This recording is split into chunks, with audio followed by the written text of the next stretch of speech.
They called my passion a silly hobby and cut me off for it. 3 months later, they found out just how much that silly hobby was truly worth. The silence at our dinner table was a weapon, and my father was an expert marksman. Every Sunday, we'd sit for what my mother called family time, a ritualistic display of normalcy that felt more like a parole hearing. The scrape of my father's fork against his porcelain plate was the only sound for a full minute before he cleared his throat, the signal that judgment was about to be rendered. I was 15. My sister, Sarah, the future Yale valedictorian and reigning queen of everything, sat perfectly straight, a faint, knowing smirk on her face. She'd already briefed them, I was sure of it. She'd reluctantly told them how I was spending all my time on my laptop, how my grades had slipped from A-pluses to mere A's, how I'd quit the debate club because it interfered with my projects. "Alex," my father began, placing his fork and knife down with surgical precision, "your mother and I are concerned." I continued cutting my roasted chicken, not meeting his gaze. "About?" "Don't be difficult," he snapped. "You know what this is about. This computer nonsense. This obsession. You're throwing your future away for a silly hobby. Your grades are slipping. You've abandoned your extracurriculars. You're becoming a ghost in this house." I could feel my mother's anxious eyes on me. She hated confrontation, but she hated disappointing my father more. "Honey," she said softly, "we just want you to have the same opportunities as your sister. A good college, a real career." "My grades are fine," I said, my voice flat. "I have a 4.0. "A 4.0 is not a 4.6, he retorted, gesturing vaguely toward Sarah. "And it's not just about grades. It's about being well-rounded. It's about building a resume. You spend every waking moment staring at that screen, typing that gibberish. What is it you even do?" "I'm coding," I said simply. "I'm building things." He laughed, a short, sharp, ugly sound. "Building things. You're playing games, Alex. We're done funding your games. We've decided. You will quit this hobby. You will rejoin the debate team, and you will sign up for a volunteer position at the hospital. If you refuse, we will be cutting you off. No more allowance, no more phone, no more internet access on our plan. We will not support this delinquency." This was it, the ultimatum I knew was coming. I finally looked up, meeting his cold, determined stare, then my mother's pleading one, and finally my sister's triumphant one. I took a slow breath. I placed my own knife and fork down, mirroring him. I didn't shout, I didn't cry, I didn't beg or argue. I just looked my father dead in the eye and gave him a single, calm nod. "Understood." That was 3 months ago. 3 months of silence. I moved into the tiny spare room in my grandmother's house across town. I got a job bussing tables to pay for my own phone and internet. My family acted as if I'd ceased to exist.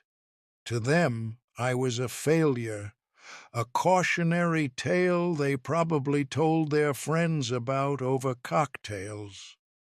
Tonight was another Sunday, and as I ate my instant noodles, I imagined them sitting around that same polished table, celebrating another one of Sarah's endless achievements. Right on cue, my phone buzzed. It was a text from Sarah. A single picture of a thick cream-colored envelope on the dining room table. An acceptance letter.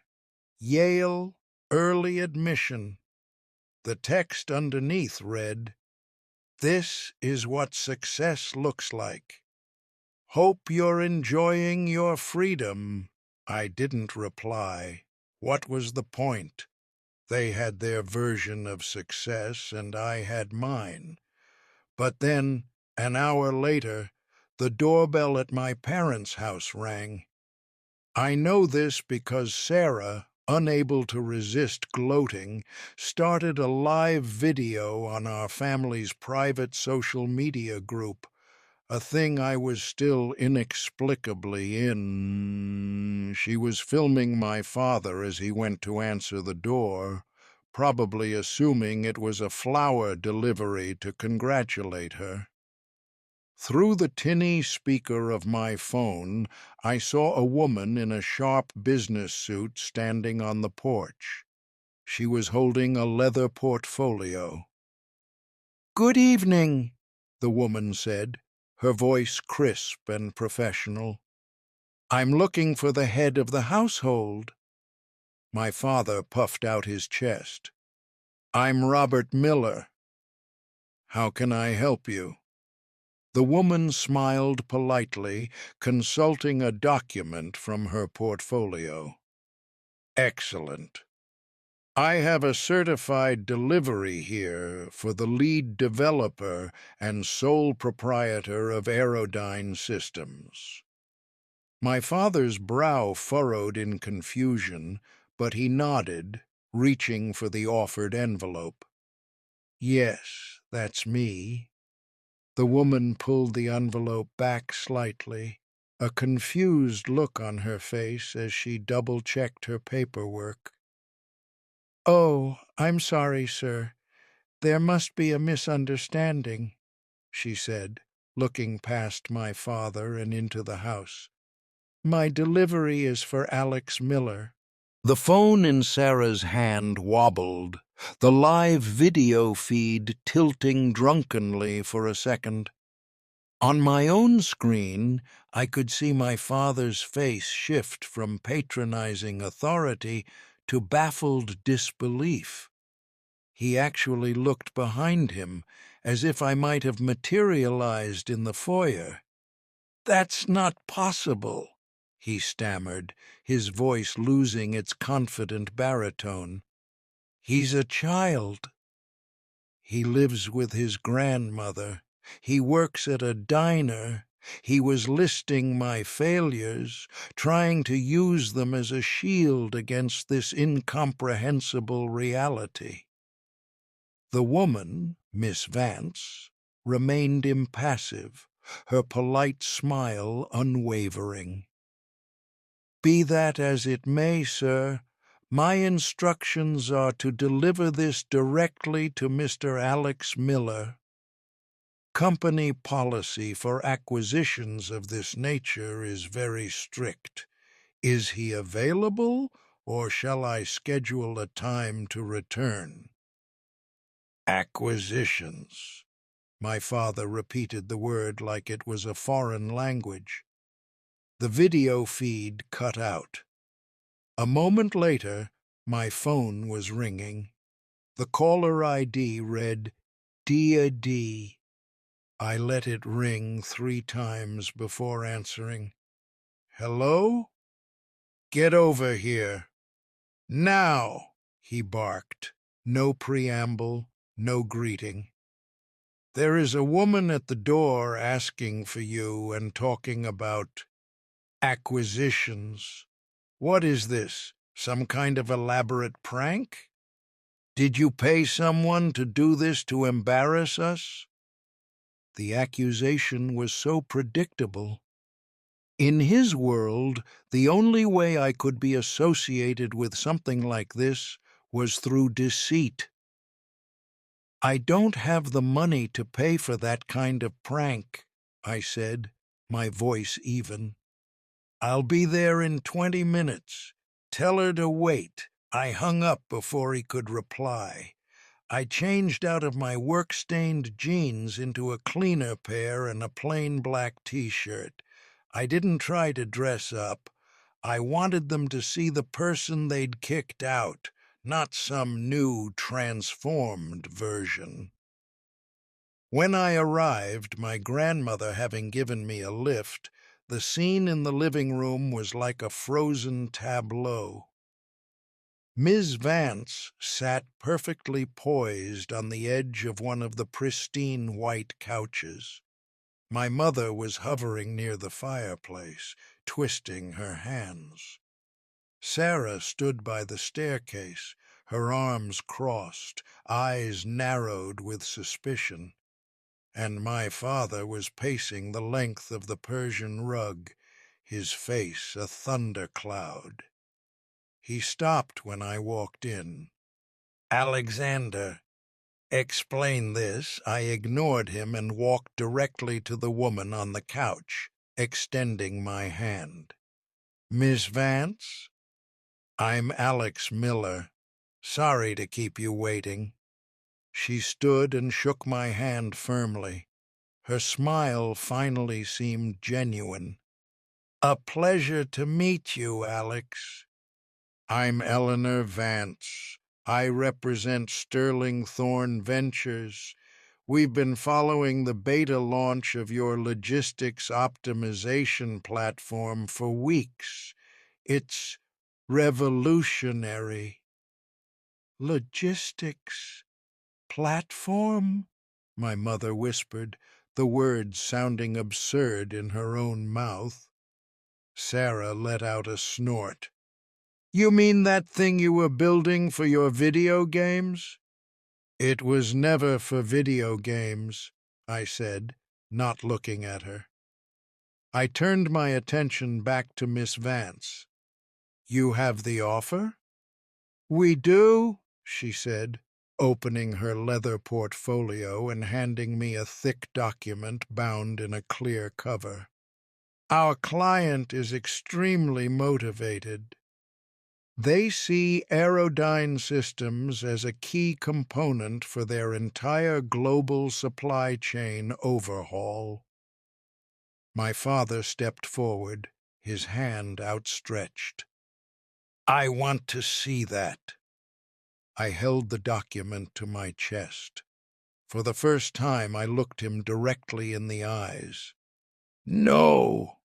His face flushed with rage. "I am your father. In my house. You cut me off, remember?"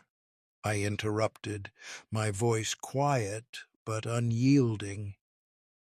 "You said you wouldn't support my delinquency." "This," I said, tapping the portfolio, "is that delinquency. It doesn't concern you I broke eye contact and scanned the first page. It was a letter of intent, a formal, legally binding offer." My eyes flicked past the jargon, the clauses, the contingencies, landing on the two key details, the name of the buyer and the purchase price. My heart hammered against my ribs, but my expression remained neutral.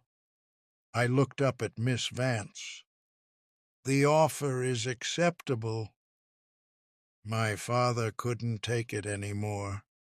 He lunged forward and snatched the document from my hands before I could react. His eyes, followed by my mother's and Sarah's as they crowded around him, scanned the page. There was a collective, sharp intake of breath. The silence in the room became absolute, profound. It was my father who finally broke it, his voice a strangled, disbelieving whisper as he read the number aloud.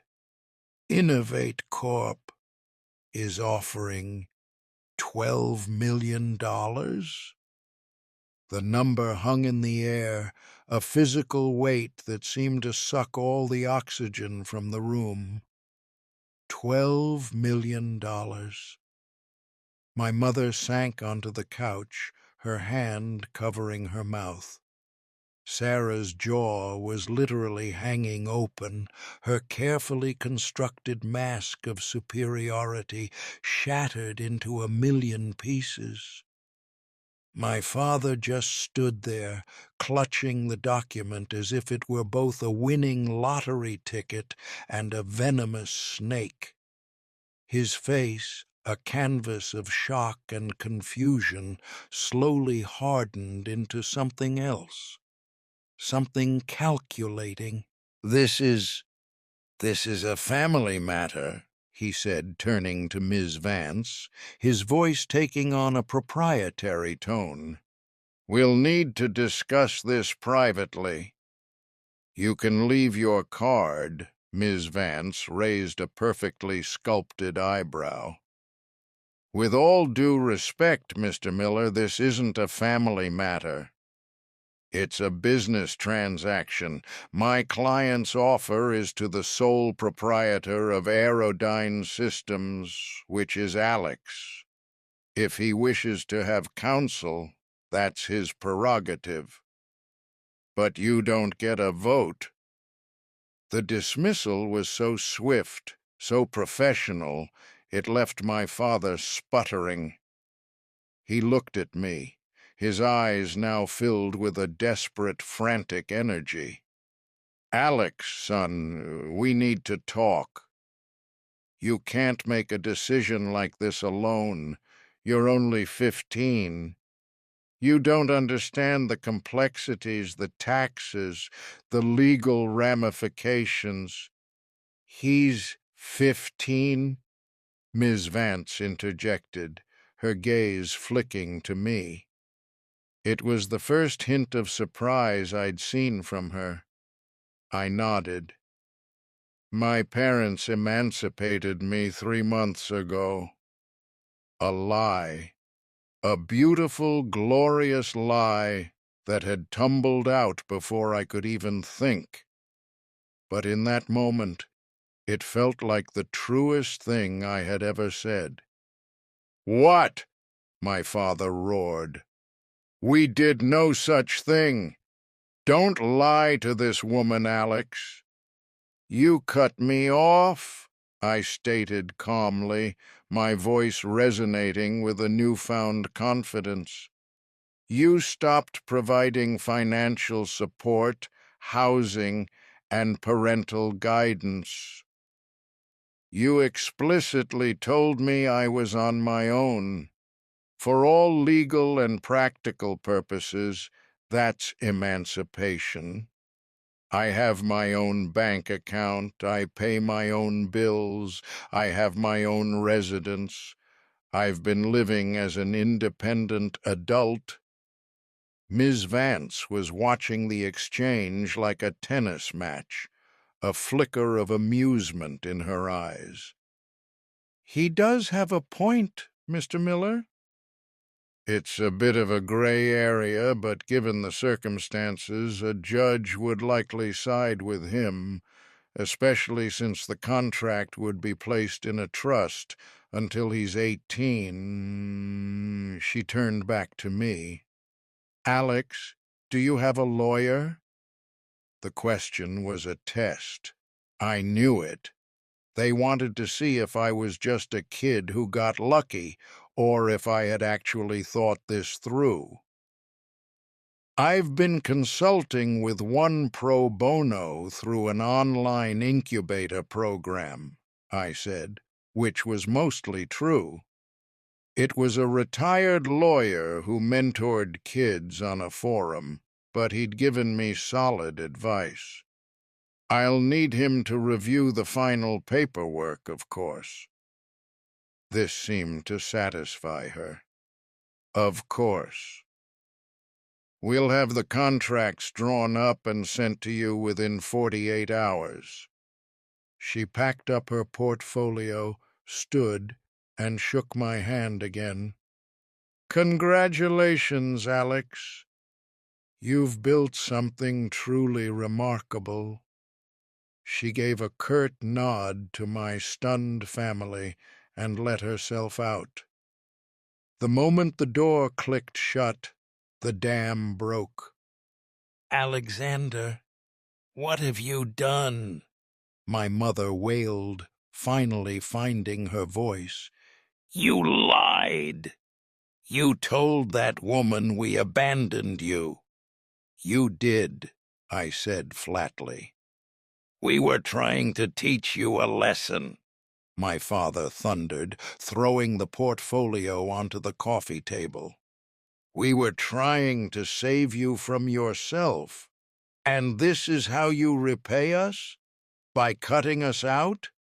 All of that work you did it under our roof, on our internet, with our electricity.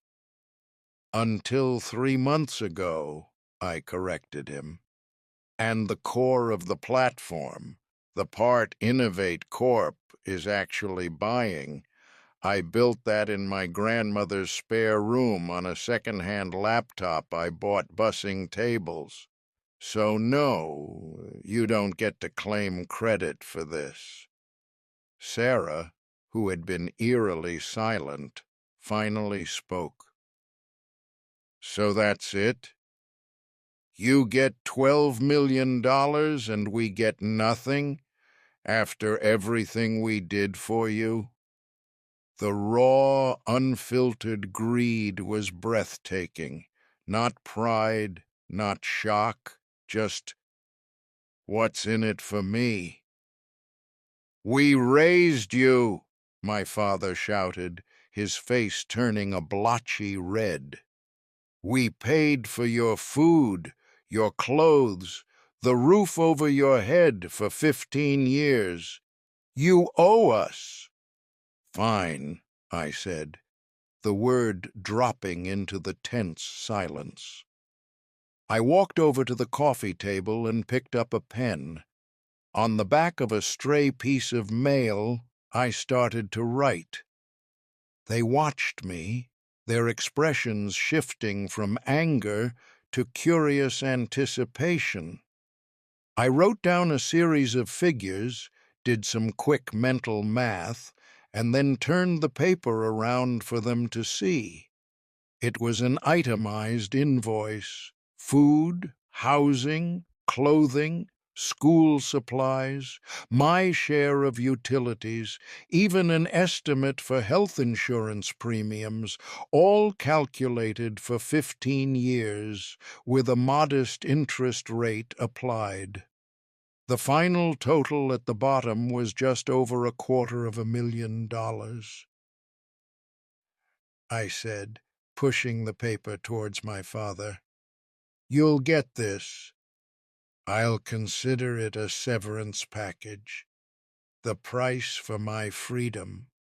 My father stared at the paper, then at me, his eyes burning with a fury I had never seen before. He opened his mouth to scream, but before he could, my phone buzzed with an email notification. It was from Miss Vance. The subject line read, "Urgent. Offer amendment." I opened it, my blood running cold. An amendment? Were they pulling the offer? I quickly scanned the first line of the email. My eyes widened.